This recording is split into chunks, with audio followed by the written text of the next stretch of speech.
Muy buenas a todos los que se encuentran viendo el video del día de hoy. Este, Mi nombre es Alfonso Gerardo González López. Estoy ya en el sexto cuatrimestre de Bachillerato en Mecánica Automotriz. Y el motivo de este video es el video final de la recopilación de todas las actividades que he visto en ese transcurso. El objetivo de este video es demostrar de forma evidencial cómo el alumno se apropia de los conocimientos mediante compendio de los temas vistos, donde expresa sus puntos de vista y conclusiones personales. Lo que vamos a ver en este video pues son todos los temas, que es el contenido del video, pues variables físicas y termodinámicas, presión y volumen y temperatura, gases y vapores, leyes de los gases, masa y peso, masa específica, peso específico, volumen específico, movimiento armónico simple, algunas definiciones, o sea, también temas como el efecto Doppler y partes y velocidad de ondas, y por último electricidad y leyes de Coulomb. Empezamos desde un principio, y que son variables físicas y termodinámicas. Las variables termodinámicas o variables de estado son aquellas magnitudes macroscópicas que caracterizan a un sistema termodinámico, yendo las más familiares: la presión, el volumen y la temperatura y la masa. Son muy útiles en la descripción de sistemas con múltiples entradas y salidas. Existen numerosas variables de estado igualmente importantes, aparte de las ya mencionadas. La selección que se haga depende del sistema y de su complejidad. También un pequeño ejemplo: un avión lleno de pasajeros o un automóvil pueden ser considerados como sistemas, y sus variables incluyen, además de masa y temperatura, la cantidad de combustible, la posición geográfica, velocidad, aceleración y desde luego muchas más. Vamos con la presión, volumen y temperatura acerca del tema. Vamos con el volumen. ¿Qué es el volumen? Es el espacio ocupado en el sistema. La unidad del volumen en el sistema internacional es el metro cúbico. Otras unidades ampliamente utilizadas incluyen las pulgadas cúbicas, los pies cúbicos y el litro. La presión es una magnitud escalar donde el cociente entra el componente perpendicular de la fuerza aplicada a un cuerpo y el área de este. La unidad de la presión en el sistema internacional es el Newton o Pascal. Además del Pascal, la presión tiene numerosas unidades que se utilizan de acuerdo al ámbito. Entre ellas está el PSI, la atmósfera, ATM, los bares y los milímetros de mercurio, mmHg. Vamos con la temperatura. En su interpretación a nivel microscópico, la temperatura es la medida de la energía cinética de las moléculas que constituyen al gas bajo estudio, y a nivel macroscópico señala la dirección de flujo de calor al poner en contacto dos sistemas. La unidad de temperatura en el sistema internacional es el Kelvin, y además están las escalas Celsius y Fahrenheit. Continuamos con el movimiento armónico simple. No, disculpen, esa es más para atrás. Esa es más para atrás. Seguimos con los gases y vapores. ¿Qué es? ¿Qué es? Los contaminantes gaseosos son los constituidos por sustancias cuyo estado habitual es el gas, y los vapores provienen de líquidos que por calentamiento se vaporizan. Esa es la diferencia de uno y el otro. Dadas las bajísimas concentraciones que interesan en higiene industrial, no existe diferencia entre los gases y vapores en cuanto a sus características físicas, o sea, de lo que son. Siguen siendo gas y vapor, son lo mismo hipotéticamente. Vamos con la ley general de los gases. La ley experimental de los gases es una ley que combina la ley de Boyle-Marionette, la ley de Charles y la ley de Gay-Lussac. Estas leyes se refieren a cada una de las variables que con presión, volumen y temperatura absoluta. La ley de Charles establece cómo el volumen y la temperatura absoluta son directamente proporcionales. Cuando la presión es constante, la ley de Boyle afirma que la presión y el volumen son inversamente proporcionales entre sí a temperatura constante. Finalmente, la ley de Gay-Lussac introduce una proporcionalidad directa entre la presión y la temperatura absoluta, siempre y cuando se encuentren a un volumen constante. La interdependencia de estas variables se demuestra en la ley de los gases combinados, que establece claramente que la relación entre el producto presión-volumen, la temperatura de un sistema, permanece constante. Eso es la ley general de los gases, una pequeña. Vamos con la masa y el peso. ¿Es lo mismo la masa y el peso? Esa es la... Pues la masa la masa de un cuerpo es una propiedad característica del mismo, que está relacionada con el número y clase de las partículas que lo forman. Se mide en kilogramos y también en gramos, toneladas, libras, onzas, etc. El peso de un cuerpo es la fuerza con la que atrae a la Tierra y depende de la masa del mismo. Un cuerpo de masa el doble que otro pesa también el doble. Se mide en newtons y también en kg fuerza, dinas, libras, fuerza, ondas, fuerza, etc. El kilogramo es por tanto una unidad de masa, no de peso.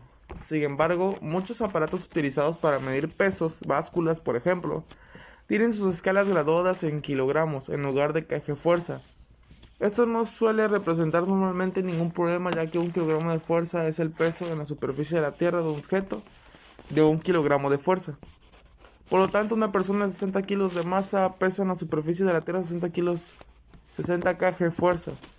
Sin embargo, la misma persona en la Luna pesaría solo 10 kilogramos de fuerza, aunque su masa seguiría siendo 60 kilos. El peso de un objeto en la Luna representa la fuerza en que éste lo atrae. Densidad o masa específica. La densidad es la cantidad de masa por unidad de volumen. Se denomina con la letra P. En el sistema internacional se mide en kilogramos metro cúbico. Cuando se trata de una sustancia homogénea, la presión para su cálculo es... Pues varía. Donde P densidad de la fuerza, M masa de la sustancia y B volumen de la sustancia. Como tal, peso específico, se llama peso específico a la relación entre el peso de una sustancia y su volumen. Volumen específico. El volumen específico es el volumen ocupado por la unidad de masa de un material. Es el inverso de la densidad, por lo cual no dependen de la cantidad de materia. Ejemplos: 2 pedazos de hierro de distinto tamaño tienen diferente peso y volumen, pero el peso específico de ambos será igual. Este es independientemente de la cantidad de materia que es considerada para calcularlo. Ya vamos casi por la mitad de los temas. Vamos con el tema de movimiento armónico simple.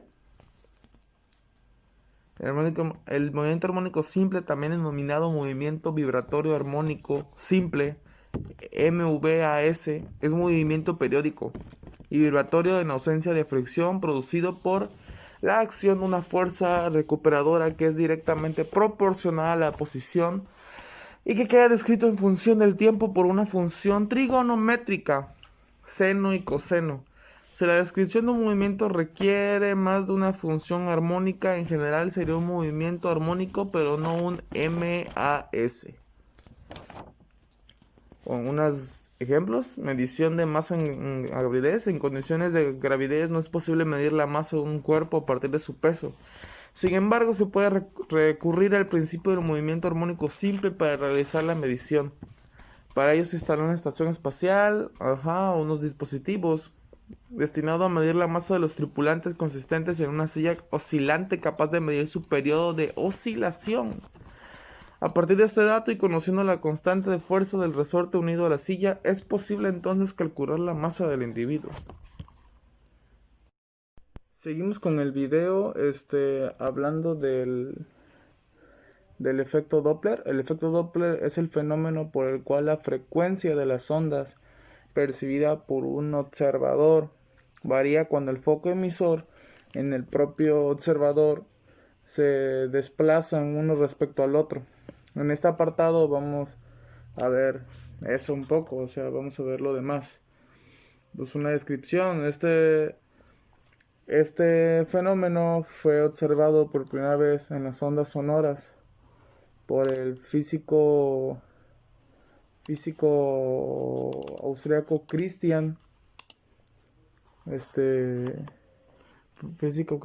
Christian, que checó todo esto, y posteriormente en 1848 físico francés descubrió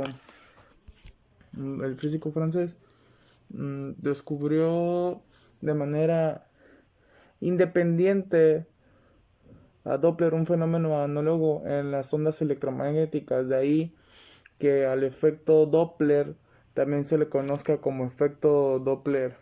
El efecto Doppler es el cambio en la frecuencia percibida de cualquier movimiento ondulatorio cuando el emisor o foco de ondas y el receptor u observador se desplazan uno respecto a otro. Ondas, concepto y partes de la propagación.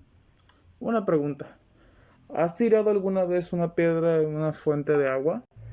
Habrás visto que se producen una serie de ondas que se propagan concéntricamente desde el punto donde cae la piedra, alejándose de él. La piedra produjo una perturbación en las moléculas sobre las que cayó, haciéndolas vibrar, y estas transmitieron la vibración.